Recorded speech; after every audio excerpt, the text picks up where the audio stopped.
I want to respond to a comment that was posted in reply to my interview with Steve Baughman, where we were talking about the Ravi Zacharias scandal and how that presents a crisis of credibility for contemporary evangelical apologetics. So let's take a look at the comment and then I'll offer my response. So here's what this person writes. Why should there be a crisis in apologetics? If you are all apologetics fans, you should have a better grasp of logic than that. Have you heard of the dictum abusus non tollit usum? It is Latin and means abuse does not detract, literally take away from use.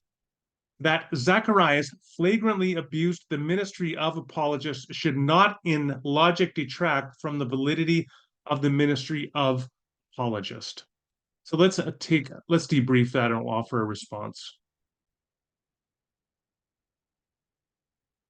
The concept of credibility is something that its importance cannot be overemphasized within apologetics. In fact, I've often described credibility as the coin of the realm when it comes to apologetics. And credibility simply is the quality of being trusted in and believed in, of being viewed as a credible, plausible source, one who is likely to give the truth and do it in a reasonable manner. So if people don't trust you, they won't listen to your arguments, or they'll be less inclined to listen to your arguments or have an open mind about them. Now, people often say, like this gentleman or this commenter might say, well, the arguments stand by themselves. It would be an ad hominem fallacy to question the argument simply because you question the person who gave the argument. With respect, I'm going to say that's just naive as a response to the credibility issue. The assumption that you can disregard the value of credibility altogether, in this case, the credibility of the apologetics community, by saying people should just be concerned with the arguments, not with whether the people presenting the arguments are at all credible, that is just naive. So let me say 3 points here first. First point is that almost any premise in an argument can be disputed, particularly if you have adequate motivation to dispute that premise. One of my favorite examples is 45 years ago, it is hard to believe, when Peter Unger, a well-known philosopher, he wrote a paper with the title, I Do Not Exist. So you can find philosophers who will argue that they don't exist. You can find people that will argue virtually any premise if they have adequate motivation to do so. And the more that people dislike you and are motivated against you as an individual, the reality is the more likely they may have a motivation to argue against your premises or just to find the premises of your argument dubious or questionable. So don't overlook that. That's a very significant point if you are concerned with having apologetics that can actually land the plane, not only having valid arguments with premises that could be found to be credible by some people, but if you really want to maximize the impact of those arguments, don't burn your credibility with people. Credibility is essential. Second is people have limited time in the day, and they're not going to seriously even take the time to consider views or people that they find to lack credibility. Unless they have some special purpose to try to argue against those people, if you find a position to be absurd or to utterly be lacking in credibility, you're not going to even consider it in the first place. And in that case, the Christian apologist might not even get a foot in the door if they've already undermined their credibility to the audience that they want to reach. And another thing, third thing I would say is I think this response that things, oh, you just have to worry about the logic of your arguments, whether they're valid, whether the premises are plausibly true, to say that's all you need to worry about, I think is very reductionistic. Because very few people become Christians because they were led by a chain of inexorable logical reasoning that they could not deny, which forced them to become a Christian on pain of irrationality. There's almost inevitably a persuasive element, a conversional moment, a paradigm shift in which people move from one way of viewing the world to another way of viewing the world. And within that context, the credibility of the people attesting to that other way, and also the overall credibility of their arguments, which is always intrinsically related to the messenger, that is important. And that is part of the oil, the motor oil on which the engine of conversion runs. So if you really want to be an effective apologist, and a persuasive one for the audience you want to reach, you cannot ignore credibility. And what Ravi Zacharias did by being a habitual liar and a sexual predator, and then by the wider evangelical community really looking the other way and attacking people like Steve Baughman when he was speaking out, this just did enormous damage to their overall credibility, which leaves many people to be that much less inclined or now disinclined to consider what arguments or evidence Christian apologetics may have, because the way these Christian apologists look, they've really undermined their credibility to other people. One of the commenters in the interview with Baughman really, I think, summarized this well by he mentioned or she mentioned that the great irony in the fact that it was an atheist who was the one calling out, doing the work that the Christians should have been doing in terms of calling out Rabbi Zacharias as a predator and a charlatan.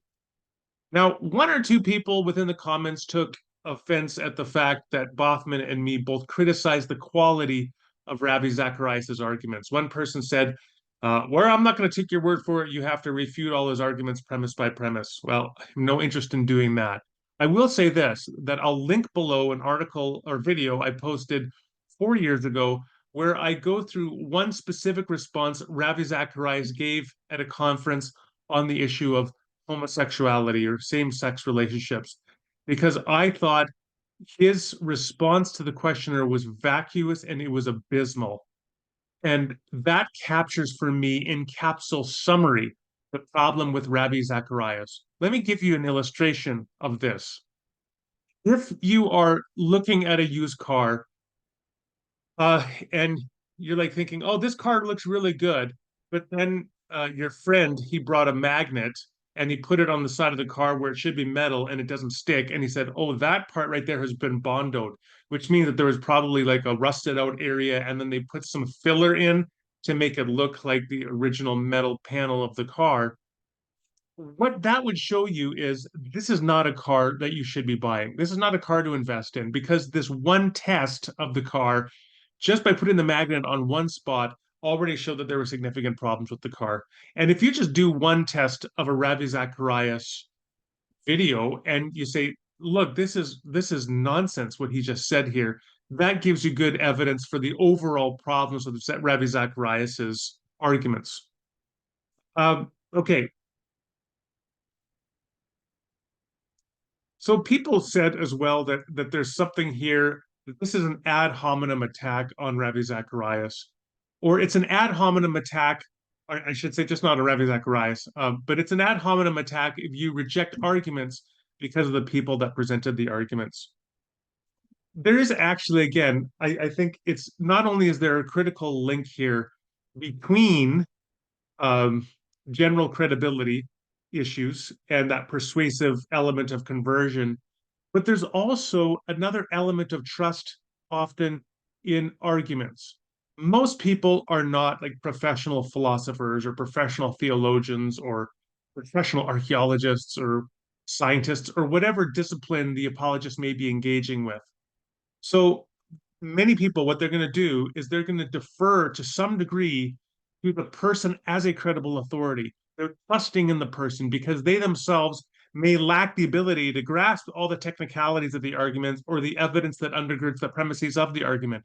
So they have to trust. And if you undercut the ability of people to trust in the apologist communicating the argument, then you thereby undercut the argument. It's not an ad hominem to say if you don't trust the person, you're not going to trust what they have to say in terms of this argument. The big thing that I'm thinking about here is Acts 17, 10 to 13. This is this famous moment where Paul, the Apostle Paul, goes to the church of Berea. I'm going to read this. As soon as it was night, the believers sent Paul and Silas away to Berea. On arriving there, they went to the Jewish synagogue. Now, the Berean Jews were of more noble character than those in Thessalonica, for they received the message with great eagerness and examined the scriptures every day to see if what Paul said was true. As a result, many of them believed, as did also a number of prominent Greek women and many Greek men.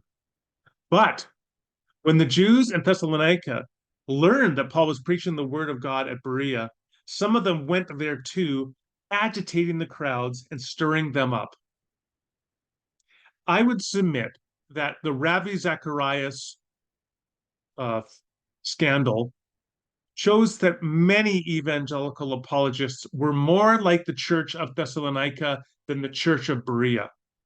They did not listen to what Steve Baughman had to say with a critical and open mind. They did not look for much obvious evidence that Rabbi Zacharias was a charlatan, that he was habitually lying and embellishing his credentials and his CV and professional history. They were looking the other way. And then when you had someone like Baughman that comes to the proverbial synagogue and look, here's the evidence I have to present. They did not keep an open mind and look at the evidence. Rather, they attacked the person and they shut him off.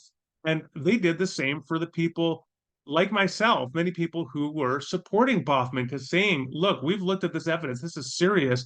This has to be considered. And so I can tell you stories of having been ghosted by a well-known Christian apologist that I had an amiable relationship before that time. That person since apologized. Um, I don't know. I can't remember how they exactly apologized, but the reality is, I mean, the relationship was undermined at that point because that person to me showed me they were more concerned with tribalism than with keeping an open mind and following the evidence where it leads, which is what a Berean would do. And if you are no longer a Berean, you lose the credibility to be the spokespeople arguing for truth and arguing ostensibly for the truth of evangelical Christian convictions. And that is the problem that I think was revealed by Rabbi Zacharias. It is a big problem. It remains a big problem.